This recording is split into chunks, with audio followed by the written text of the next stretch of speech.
सरकारी बंगला खाली करने के आदेश दिए गए थे, लेकिन आदेश के साथ साथ सामान भी ले गए जो आदेश में नहीं थे। हमारे सहयोगी, वरिष्ठ सहयोगी प्रकाश सिंह वहां पर पहुंचे, उन्होंने जायजा लिया है और आपको दिखाते हैं उनकी इस ग्राउंड रिपोर्ट में कि आखिरकार सरकारी बंगले से क्या क्या गायब हो गया है। तेजस्वी यादव ने उप मुख्यमंत्री बिहार के लिए ईयरमार्क बंगला जो है खाली कर दिया है।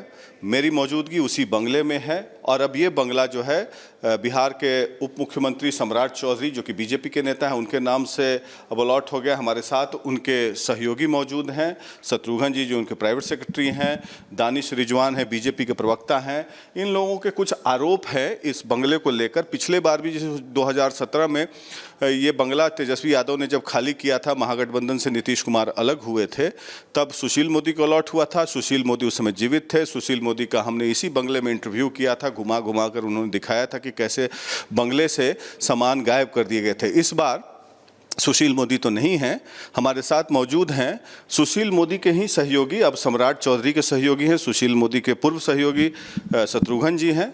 शत्रुघ्न जी, इस बंगले में आप लोग क्या आरोप लगा रहे हैं? नहीं, मैं आरोप नहीं लगा रहा हूं, आपको वस्तु स्थिति से अवगत करा रहा हूं। और आप कैमरे से देखिए, ये देख लीजिए, यहाँ का पलंग गायब है, वो सामने है, पलंग गायब है। ये देखिए लाइट सब साइड में, पूरे चारों तरफ कैमरा घुमा के दिखा लीजिए। और अभी बगल के कमरे में आपको लाइट दिखाया हूँ, उसी प्रकार ये सब जी खाली किए थे। हाँ, उसमें सब था, ये सब था। आप लोग तो वाकिफ हाँ, नहीं, आप लोग भी आके सभी, जब मोदी जी आए थे तो सभी मीडिया के लोग साथ में आए थे और ये हाइड्रोलिक पलंग यहाँ लगा हुआ था, वो सब था, वो सब देखे हैं। इसके बाद देखिए वो पीढ़ा पर बैठते थे, सोफा सेट एक भी है नहीं। उप मुख्यमंत्री जी, पूर्व उप मुख्यमंत्री जी लगता है पीढ़ा पर बैठते थे कि क्या बैठते थे, एक भी सोफा नहीं है। और सोफा गायब है, बेड के वाल आपको दिख रहे होंगे लेकिन बेस नहीं है।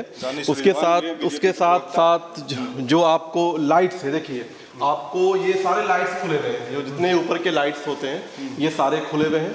इस रूम से बेड नदारद है, बेड नहीं है यहाँ पे, कोई चेयर तक भी इस रूम के अंदर नहीं दिख रहा है। हो सकता है उनका पर्सनल बेड होगा। क्या भवन निर्माण ने इसकी पुष्टि की है कि यहाँ से सामान गायब? भवन निर्माण के जो अधिकारी हैं, कर्मचारी हैं, वो इस बात की पुष्टि कर रहे हैं कि जो सामान सरकारी थे वहाँ पे, उसमें से बहुत से सामान ऐसे हैं जो गायब हैं। उसमें वो बेड हैं, उसके साथ इसमें निर्माण विभाग से वो यहाँ के जो कर्मचारी अधिकारी हैं उनको वो लिस्ट दिया गया है। और लाइट्स देखिए, यहाँ पे ये लाइट्स लगे हुए हैं, इसी प्रकार के लाइट सभी रूम में थे जो वहाँ पे नहीं है। वॉश बेसिन एक वहाँ पे था, वो वॉश बेसिन भी गायब है, आपको दिखाएंगे। साथ ही वहाँ से एयर कंडीशन भी गायब है। तो आप अगर जिम की बात करें, आप इस रूम में क्या बेड? इस रूम में भी बेड नहीं है, इस रूम में बेड है शायद, आप देखिए इस रूम में बेड है। इस रूम में जो है बेड तो है, लेकिन इसके साथ जो भी सेंटर टेबल्स होते हैं, साइड टेबल होते हैं, चेयर्स होते हैं, सब गायब है यहाँ से। इस रूम में लाइट्स हैं, आप देखिए। उसके देख लीजिए, उसमें मैं बता रहा था और इसमें देखिए आपको। तो ये हैं सम्राट चौधरी के सहयोगी और बीजेपी के प्रवक्ता। ये आरोप लगा रहे हैं कि गायब है, लेकिन भवन निर्माण विभाग का कोई अधिकारी अभी यहाँ नहीं मौजूद है जो कि पुष्टि करे। लेकिन हम लोग उनसे भी पुष्टि करने की कोशिश करेंगे कि क्या तेजस्वी यादव ने अपना कोई व्यक्तिगत सामान वो ले गए हैं या सरकारी सामान ले गए हैं। अगर सरकारी सामान ले गए हैं तो ये आक्षेप। अच्छा, यहाँ पे वॉश बेसिन हुआ करता था, जो यहाँ के कर्मचारियों ने बताया है कि ये वॉश बेसिन होता था और काफ़ी महंगा था। ये पर्सनल तेजस्वी यादव यूज़ करते थे यहाँ पे, उसको भी यहाँ से पूरा उखाड़ करके रिमूव करके ले जाया गया है। यहाँ पे एयर कंडीशन तो मैं आपको दिखाता हूँ। तो ये यहाँ से इसको निकाल के यहाँ से ले जाया गया है। ये तो एक उदाहरण है, ऐसे बहुत से एयर कंडीशन हैं जो यहाँ से तेजस्वी यादव जी के द्वारा निकाल। ये कौन सा एयर कंडीशन है? स्प्लिट तो नहीं है ये कुछ? सभी कमरे में इसी तरह के एयर कंडीशन है, सेंट्रलाइजेशन सभी कमरे में। दूसरा एक जो बड़ा हॉल है, उस बड़े हॉल में बैठने के लिए लोगों के लिए पूरी व्यवस्था थी, फर्नीचर्स के महंगे फर्नीचर लगे हुए थे नीचे हॉल में। वो एक भी हॉल में वहाँ पे सोफा नहीं है। और बैडमिंटन कोर्ट बने हुए थे, वो कारपेट पूरा ले गए हैं, वहाँ से एयर कंडीशन ले गए हैं। जिम थे, जिम के अंदर लग्जरियस जिम थे, उस जिम के सारे इक्विपमेंट्स जो है वहाँ से ले गए हैं। फाउंटेन बना हुआ था, फाउंटेन इधर ड्रेसिंग टेबल है, ये आप देख सकते हैं। इधर तो एसी दिख रहा है। हाँ, ये एक पुराना एसी आपको दिख रहा होगा। और आप देखिए लाइट सारे निकाल लिए गए हैं यहाँ। कहाँ पर लाइट? बाथरूम के भी लाइट्स निकाले गए हैं। ये आप ड्रेसिंग टेबल कह सकते हैं, इसके ऊपर के जो लाइट्स होते हैं वो आप देखो, ये लाइट्स भी जो ड्रेसिंग टेबल्स के ऊपर के जो लाइट्स हैं ये भी निकाल लिए गए हैं। और जो फाउंटेन लगे हुए थे, वो फाउंटेन जो है सरकारी आवास में निर्माण जो भवन है उसके द्वारा लगाए गए होते हैं, वो भी सारे फाउंटेन को निकाल लिए गए, उखाड़ लिए गए। तो देखिए, ये बताया जा रहा है कि दरअसल बंगला तो छोड़ा, लेकिन उसके साथ साथ कौन कौन सा सामान लेकर के गए हैं ये बताया जा रहा है। लेकिन अब यहाँ पर कैसे जेडी और आरजेडी के बीच इसी मामले को लेकर के कि बंगले में ये सामान गायब कैसे है, कैसे सियासी वार प्रत्यावार हो रहा है, घमासान छिड़ा हुआ है, वो सुनवाते हैं। बीजेपी घटिया सियासत कर रही है, अच्छी राजनीति कर रही है।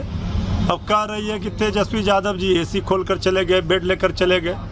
इसी से पता चलता है ये तेजस्वी यादव जी के फोबिया से ग्रसित हैं। इतना गिरा हुआ राजनीति, निचले स्तर पर राजनीति बीजेपी ही कर सकती है, ये जनता सब देख रही है।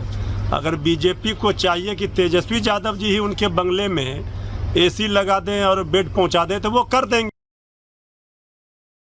वो सरकार की संपत्ति है, जनता की गाड़ी कमाई उसमें खर्च होती है, तो हम तो उम्मीद करते हैं कि जिनको भी मकान आवंटित हुआ है, माननीय सम्राट चौधरी जी, इसको गंभीरता से संज्ञान लीजिए।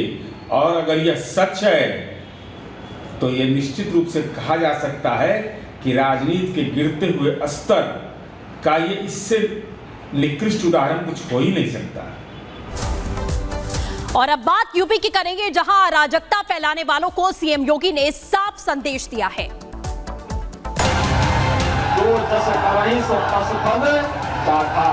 न किसी पर अत्याचार करती है और न किसी के अत्याचार को स्वीकार ही करती है, सबका हिसाब बराबर करके रख देती है।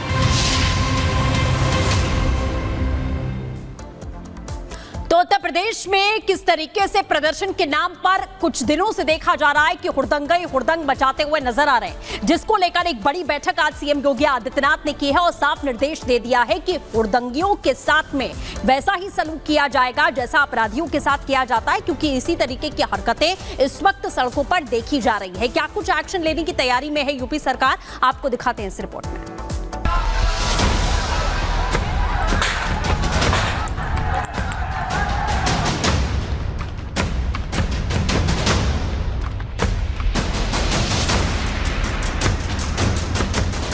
उपद्रवियों को सीएम योगी आदित्यनाथ की सीधी चेतावनी। प्रदर्शन के नाम पर अराजकता नहीं होगी बर्दाश्त। यूपी में करोगे हुड़दंग तो पुलिस का चलेगा राजदंड। उत्तर प्रदेश के मुख्यमंत्री योगी आदित्यनाथ ने एक बार फिर अराजकता फैलाने वालों को कड़ी चेतावनी दे दी है। अभी हाल ही में सहारनपुर से लेकर गाजियाबाद में प्रदर्शन के दौरान भीड़ में शामिल कुछ लोगों ने हंगामा करने की कोशिश की थी। माना जा रहा है कि योगी ने ऐसे ही प्रदर्शनकारियों को कानून के दायरे में रहने की नसीहत दे दी है। सीएम योगी आदित्यनाथ ने पुलिस और प्रशासन के अफसरों के साथ हुई एक मीटिंग में अपने तेवर दिखाए हैं।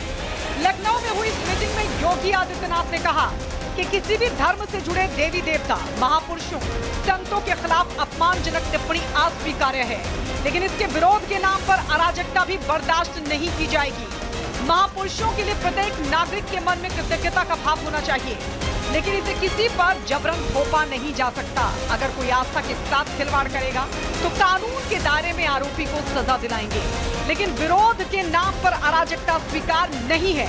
ऐसा दुस्साहस करने वालों को इसकी कीमत चुकानी पड़ेगी। पिछले दिनों पश्चिमी उत्तर प्रदेश में एक धार्मिक नेता के दिए गए बयान के बाद कई जगह उबाल देखने को मिला। एक धर्म विशेष के लोगों ने पत्थरबाजी की। इन सब मामलों को लेते हुए मुख्यमंत्री योगी आदित्यनाथ ने उत्तर प्रदेश के अधिकारियों को सख्त निर्देश दिए हैं कि किसी भी धर्म के देवी देवता, किसी भी धर्म के महापुरुष, किसी भी धर्म के तमाम महत्वपूर्ण लोगों को लेकर की गई टीका टिप्पणी बिल्कुल स्वीकार नहीं की जाएगी और ऐसे लोग जो ये काम करते हैं उनके ऊपर सख्त से सख्त एक्शन लिया जाएगा। आपको बता दें, गाजियाबाद में एक संत के बयान के बाद मुस्लिम समुदाय के लोग भड़क गए थे।